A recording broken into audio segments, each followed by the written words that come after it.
So the first thing I wanted to sort of yammer about is the evictions crisis. I'm in Canada. I don't think we're anywhere near as in trouble as the U.S. is right now. The U.S. is really they're up against the wall with this, and evictions are something that's always bugged me. I've been evicted, of course. You know, I've been a renter my whole adult life, so I have been evicted. I have been threatened with eviction way too many times to count. Um, Evictions make really good sense in a capitalist system, um, as long as there's an invisible hand that's actively functioning to not screw people over. Sadly, there isn't one, so that means that evictions really don't make good sense. They're kind of terrible. Um, in fact, I describe them as nonsensical. Ooh, that's like iron right there. This is the joy of the pinched nerve. Is it's like all the way from here, all the way down to here, knots up periodically, and like right now, there's this one tendon that is just like iron. So I'm just gonna keep massaging things. Essentially, the situation that we're in right now is one that everyone saw coming, and that is that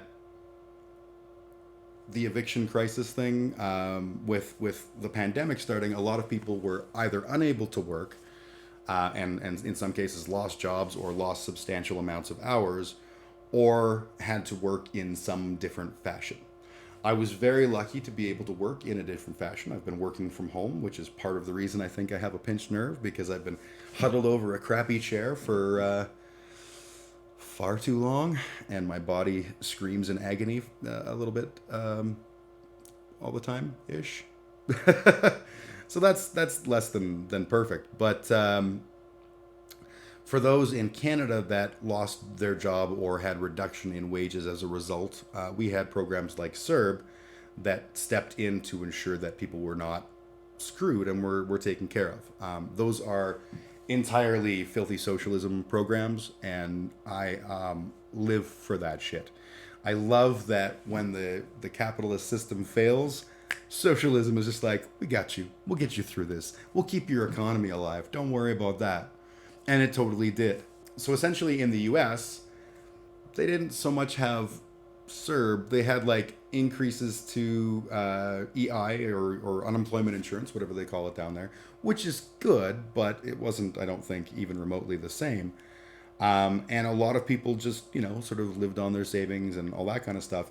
And now they're in this place where landlords are like, I haven't been paid. Fuck you. You're getting kicked out. I think there was a moratorium on evictions that was originally put in. And now that moratorium, I think, is over.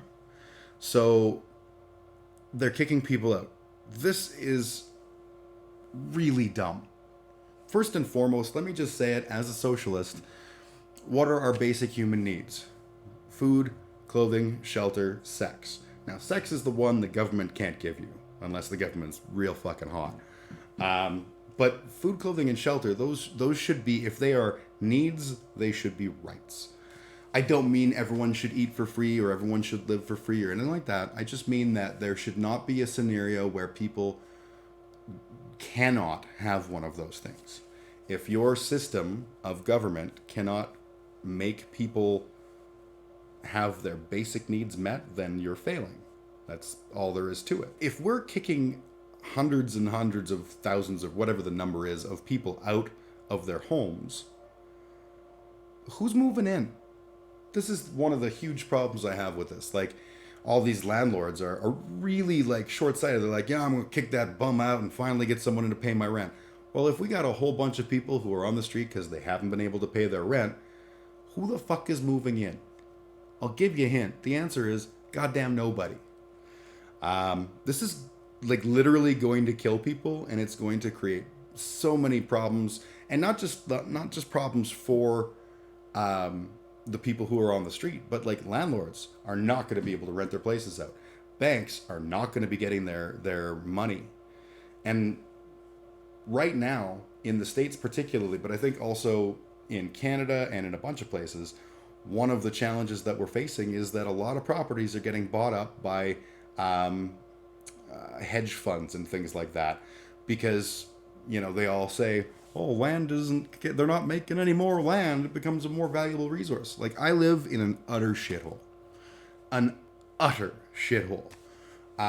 It's great for me. It's got all the space I need for my kids. I jam in the basement with 2 out of 3 of my bands. My neighbors stay away from me because I'm large and scary, and they're tiny and cracked out. And not that there's anything wrong with that, but I don't have the frustrations of having a community that I want to hang out with, because I never want to hang out with them. But often in better neighborhoods, they want to hang out with me, and I hate that. But my house itself, like, I could list off. You might be able to hear this in the background. That's my refrigerator. It's been doing that for years. The bathroom upstairs, it's not that there's no electricity. It's that the electricity is a torrent of unimaginable power. So I bought new light bulbs when I moved in. I put them in. I turned the lights on. It worked.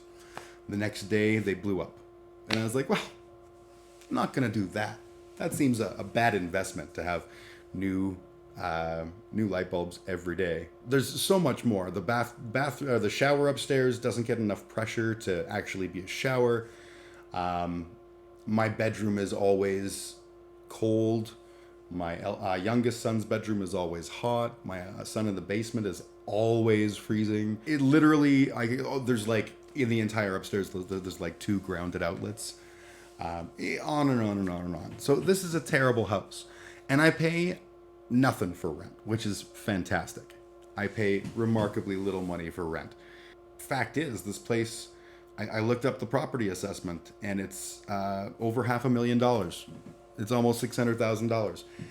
And that's hilarious, because what's valuable is not the shanty that I live in. It's the fact that, if it's on land that someone thinks is valuable. And those someones are developers and hedge funds. And they're literally creating a spike in our rent costs. I ask the same thing when I see a new condo building being built. Who the fuck is moving into these places? Blows my mind. Yeah, and like, my neighborhood is they're getting all the houses, which are old-timey wartime house, they're all getting knocked down in favor of what I like to call space houses, which are those fancy-dancy, like, they're all white with giant windows so that all of your neighbors can see everything you do. And they're just totally, they're like living in an IKEA catalog. Like, I have no desire whatsoever. And I look at the rents for these places, and it's like $3,000 a month to rent a 1-bedroom place. Like, who the fuck is paying this money? Why? That is actually more than 3 times what I pay for my house. And it's a whole fucking house. But Jim, free enterprise dictates that if they don't make money, they'll lower their prices, and competition, etc., etc. This isn't happening, by the way. Landowners and banks are targeting an ever smaller pool of rich folks, and those still hanging on by their teeth in the middle class. Exploitation of working poor isn't making anyone money, so they just don't give a fuck. Totally agree. This is the thing, the concept that, well, the land is always going to be more valuable, so hedge fund guys and whoever else can buy it up. The whole concept is they're here for a massive profit. They want to make the money and make as much money as possible. So if someone was to buy my house, one of these hedge funds, I guarantee you my rent would at least double. And I would have to move. And they would probably demolish it and build something new or whatever. But like, it's ridiculous. Isn't the landlord obligated to fix all that shit? I never rented as an adult on my own, so got questions. Well, technically, yes. I'm also pretty happy. Like, I like my landlord. It's a woman that I used to rent from her and her husband's now dead. She's quite old. And her son does the maintenance work around here. Some of it is not fixable, and some of it is just like, I'm not going to have them rip out all the electrical in the place just so I can have lights in the bathroom. They've had people in to look at the shower pressure. Plumbers couldn't figure it out. All right, I'm not going to worry about it. Landowner to rent is a thing. Even farmland years ago, big money invested in buying mom and pop and family owned farms. Now the norm for farming is renting the land, not owning it from running farms. Land, they ain't building more of it. Well, yeah, and that's exactly it. This isn't a new thing. My dad gave me a copy of The Wealthy Barber years and years ago, and it was like, if you want to make money, you should definitely be buying property and then living in it. And I was like, I don't want to be a landlord. That sounds like shit. And I think a lot of people did buy that book and did think that was a good idea and bought up like 80 properties that they treat like slum habitations.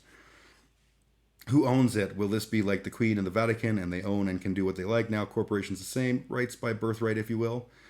What about the rest of us? Yeah, ultimately, there was a story that I saw in, I think it was in Florida, that they were talking about, and this decent townhouse type of, condo type of thing. First, they convinced the tenants that they were going to be doing some remodeling and that they were going to need to sign a new lease, and they were terminating the old lease, and signing a new lease, and everything would be better with the new lease and everything. And everyone went, "Oh, okay, cool." They signed the new lease, and then they were like, "Yeah, now you're evicted." There was something in the old lease that prevented this, and they literally kicked everyone down for the purpose of tearing this thing down and building a new luxury space. Um, in terms of what about the rest of us, no one cares. This is the key of capitalism, is that if this is where the invisible hand would swoop down and save us all from the abuses of the autocrats. But what will have to happen is we will have to suffer and we will have to revolt.